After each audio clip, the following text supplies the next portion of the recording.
Halo, assalamualaikum warahmatullahi wabarakatuh. Jumpa lagi dengan channel Asbab Saja.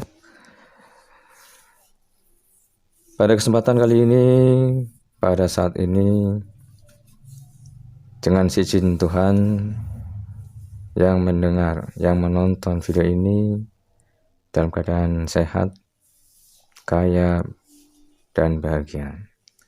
Jadi ini yang perlu kita ulang-ulang ya, supaya menjadi suatu pernyataan atau kenyataan yang ada pada diri kita. Sehat, kaya, dan bahagia. Oke teman-teman yang masih setia, kita lanjut lagi dengan pembahasan masalah masih tentang Kundalini ya. Melanjutkan daripada video-video sebelumnya. Salah satu manfaat daripada Kundalini adalah untuk penyembuhan ya, terutama penyembuhan untuk diri kita sendiri. Mungkin kalau kedepannya kita latih lagi, maka energinya akan semakin besar. Dengan energi yang besar itu, maka akan menjadi sebagai asbab untuk bisa menyembuhkan orang lain. Nah, seperti itu ya. Cuma teman-teman harus perlu dipahami ya, sebelum mengobati kita sendiri atau orang lain, perlu diketahui bahwa dari sekitar banyaknya penyakit, itu banyak juga penyebab-penyebabnya. Jadi kadang walaupun sakit kepala, itu ada penyebabnya bermacam-macam. Makanya perlu kita tanya. Kalau kita sakit, kita harus koreksi apa kebiasaan makan kita. Kalau orang lain, kita tanya sejak kapan dia mulai sakitnya, kemudian apa penyebabnya. Mungkin dia dari makanan atau dari stres atau dari cuaca atau dari ada bersinggungan dengan masalah keluarga dan sebagainya. Itu perlu kita ketahui supaya ketika mengenangani suatu masalah adalah tidak salah, atau bisa menjadi, maksudnya menjadi tepat ya ketika kita mengobati. Jadi kalau dalam ilmu kesehatan ya, pada dasarnya ini untuk manusia yang paling bagus adalah ketika manusia masih dalam keadaan maksudnya ketika kecil, ketika baru lahir dalam kondisi normal ya, bukan ada penyakit bawaan, ada seorang bayi yang normal masih menyusui. Ini adalah kondisi badan yang dikatakan hampir 100% ini semua peralatan jantungnya, ginjalnya, semua ini dalam keadaan 100% ini bagus. Sehingga ketika bayi ini dalam keadaan tidur, terutama malam, dia akan memperbaiki sel-sel yang rusak. Nah, seperti itu. Ini cara ilmu kedokteran kepengobatannya seperti itu. Ketika bayi ini mulai dikasih susu dari luar atau di makanan, misalnya bubur ya, nah ini sudah mulai ada penumpukan satu penyakit, misalnya dari pengawet, dari bahan pewarna. Bahkan ketika dimasukkan buah pun sudah ada macam pestisidanya seperti itu ya, apalagi sayuran demikian juga seperti itu. Nah, ketika ada makanan-makanan selain ASI, maka tubuh ini sudah mulai kemasukan daripada zat-zat yang bisa menghambat tubuh ini memproduksi atau memperbaiki sel-sel yang rusak. Maka perlu kita tengok juga berapa tahun kita hidup. Ada yang mungkin 40 tahun, 50 tahun, sudah banyak zat-zat yang menumpuk di tubuh kita. Nah, ini makanya perlu kita juga ada perbaikan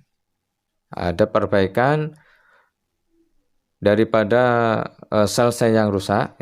Jadi ketika sakit itulah kita perbaiki daripada sel-sel kita yang rusak. Kemudian kita juga ada usaha untuk menghambat daripada zat-zat yang masuk ke dalam tubuh kita tidak menjadi masuk kembali. Nah, seperti itu ya. Jadi seperti contohnya adalah Ketika kita menyapu lantai, akan menjadi bersih. Tetapi ketika pintunya, jendelanya tidak kita tutup, sedangkan udara banyak masuk, maka kotoran akan masuk kembali. Nah, seperti itu. Jadi seolah-olah menyapu kita ini sia-sia. Sudah disapu, datang lagi. Nah, seperti itu. Maka perlu ada usaha pencegahan. Dari setiap orang, manusia pun berbeda-beda. Ada orang yang ketika sakit, ketika makan sayuran bisa sakit, terlalu banyak bisa sakit. Ada yang bisa makan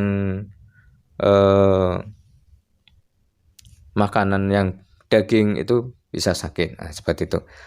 Jadi biasanya nih untuk golongan darah orang A, B atau AB itu ya, itu bagusnya adalah makanan-makanan yang sayuran seperti itu. Ini kalau diteliti daripada orang-orang yang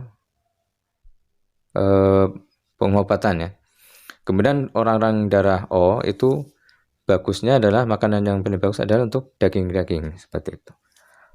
Nah, tapi itu perlu mungkin tidak 100% betul ya, tapi ada setelah diteliti seperti itu keadaannya. Kemudian ada lagi ketika ada saluran darah, biasanya ya di kedokteran itu yang terhambat, saluran darah terhambat itu biasanya kita minum obat. Minum obat untuk apa? Untuk melancarkan saluran darah tadi ya. Karena ada tersumbat oleh seperti kolesterol ya, seperti itu, atau asam urat seperti itu. Jadi perlu obat untuk menghancurkan sumbatan itu. Nah, tetapi ada juga yang terlewatkan kadang-kadang masalah pembuluh darah itu ya. Tadi maksudnya saluran itu ada pembuluh darah, itu adalah tidak lancar mengalirkan darah, itu adalah karena tertekan, seperti pipa air ya. Kadang tidak lancar karena ada lumut di dalam atau ada pasir di dalam. Tapi kadang-kadang juga saluran itu tidak lancar karena tertekan oleh benda, misalnya keinjak ya, seperti itu ya. Jadi pembuluh darah kita pun demikian juga. Ketika pembuluh darah kita tidak lancar, bisa juga karena tertekan. Tertekan oleh apa? Tertekan oleh lemak yang ada di tubuh kita. Nah, ini akan menjadikan aliran darah kita menjadi tidak lancar. Maka ada perlu kita usaha bantuan dari luar supaya yang lemak yang menghambat pembuluh darah kita ini menjadi lancar. Itu bisa dengan toto atau dengan urut ya, urut seperti itu. Makanya untuk pengobatan itu adalah bermacam-macam caranya. Bahkan kalau bisa dikombinasikan dari jaga makanan yang tidak baik untuk tubuh kita, yang toyib ya, kalau bahasa ini adalah makanan yang halal dan toyib kita jaga. Kemudian kita ada nutrisi juga, jaga nutrisi. Kemudian ada namanya olahraga seperti itu. Ada juga namanya suplemen seperti madu seperti itu, atau herbal yang lain, nah, seperti itu ya. Ini kemudian salah satunya adalah dengan energi kundalini. Ini adalah cara untuk menyembuhkan juga. Jadi perlu kita kombinasikan. Jadi setiap cara atau metode-metode, teknik-teknik yang ditawarkan di media pengobatan itu memang tidak bisa 100% untuk menghilangkan penyakit kita. Seperti itu ya. Maka perlu kita ada usaha kombinasi tadi. Perlu kita kombinasi. Jadi kemudian ada mungkin setelah kita coba, ini tadi kalau yang tadi adalah kita bicara masalah penyembuhan secara asbab ya, secara syariat kalau bicaranya. Kemudian kita ada usaha dengan ilahiyah, dengan mengakses energi ketuhanan ya, seperti itu. Ada yang khususnya termasuk adalah Kundalini ya. Jadi setelah kita mengaktifkan Kundalini, maka kita bisa menyalurkan energi Kundalini ke tempat yang kita sakit. Misalnya ke perut, misalnya kalau sakit perut. Dengan kita pikirkan, kemudian ada niat di dalam hati, kita menyalurkan energi Kundalini supaya memperbaiki saluran daripada tempat kita yang sakit. Nah, kita niatkan mengeluarkan. Ya, apabila kita buat ini seperti ini, biasanya akan menjadi asbab kesembuhan ya, asbab kesembuhan. Cuma perlu kita ketahui juga ya, macam tadi ada penyebab penyakit dari makanan, tapi ternyata setelah kita pelajari, bahkan orang-orang kesehatan pun membicarakan ya, mengatakan bahwa sebab penyakit daripada penyakit yang datang pada diri kita ini adalah berasal dari 70% ini adalah dari pikiran. Dari pikiran. Jadi kalau teman-teman ini pikiran yang terlalu kencang, maksudnya terlalu stres ya, sehingga menjadikan marah-marah. Nah, kalau marah-marah ini akan menjadikan sakit kita nih di bagian liver. Kemudian kalau kita mikirkan sesuatu yang menyedihkan, maka akan menjadikan daerah paru-paru kita ini akan menjadi sakit. Jika kalau sedih, biasanya menyesek ada di bagian dada, bagian paru-paru.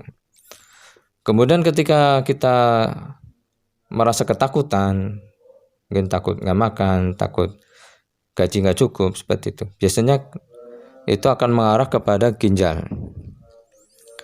Kemudian ketika pikiran kita mengalami kecemasan, ini akan menyerang di bagian pencernaan atau lambung kita. Nah, seperti itu. Jadi perlu kita tahu juga ya penyebab daripada sakit kita ini. Jadi supaya terjadi usaha kita dalam kesehatan ini maksimal, maka kita buat tadi kita cegah kondisi makanannya yang tidak baik dengan kita, termasuk juga kondisi pikiran kita. Karena hari ini kita bisa sembuhkan penyakit itu, tetapi kalau pikiran kita tidak kita atur, kita tidak jaga, maka akan menimbulkan penyakit juga ya. Kemudian yang jarang kita sadari bahwa ketika kita sudah menggunakan teknik-teknik pijatan, makanan kita jaga, kemudian pakai energi ilahi, tetap bahwa kita harus sadar bahwa semua itu ada yang mengatur.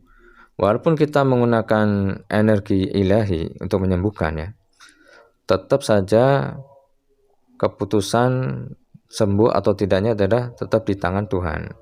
Jadi harus paham bahwa makanan, obat-obatan, atau energi Kundalini atau energi ilahi tetap bukan Tuhan.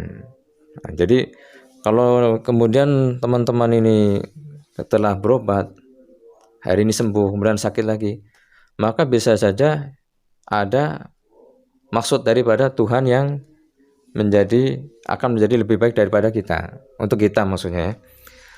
Karena bisa saja hari ini kita bisa menyembuhkan dengan energi Kundalini. Besoknya kita coba, ketika sakit kita coba lagi, ternyata tidak bisa. Kita harus menggunakan obat. Jadi orang-orang yang sakti itu bukan kita setelah sakit atau tidak pernah sakit, atau kita sakit kemudian kita langsung bisa sembuhkan sendiri. Tidak seperti itu juga ya. Kadang namanya orang sakti juga adalah ketika kita sakit, kita beli obat ke warung. Karena apa? Orang yang punya warung itu, dia akan maksudnya dengan kita beli obat, maka dia ada penghasilan. Karena dengan penghasilan itu dia jual obat, dia akan bisa menghidupi istrinya, anaknya yang mau sekolah, anaknya mau mondok dan sebagainya. Jadi seperti itu. Inilah memang bisa diatur oleh Tuhan, oleh Allah SWT seperti itu. Jadi teman-teman yang mungkin sudah berusaha sakit, gak kunjung sembuh, tetap ada perhatikan seperti ini. Jadi supaya apa? Supaya tidak menjadi pikiran kita semakin tidak jernih. Karena dengan pikiran yang tidak jernih akan menjadikan kita ini semakin sakit. Jadi mungkin itu saja dulu ya, karena mungkin terlalu panjang nih. Nanti kita bahas lagi masalah kesehatan ini dengan penyembuhan ini di lain waktu video yang lebih bagus lagi ya, insya Allah ya. Assalamualaikum warahmatullahi wabarakatuh.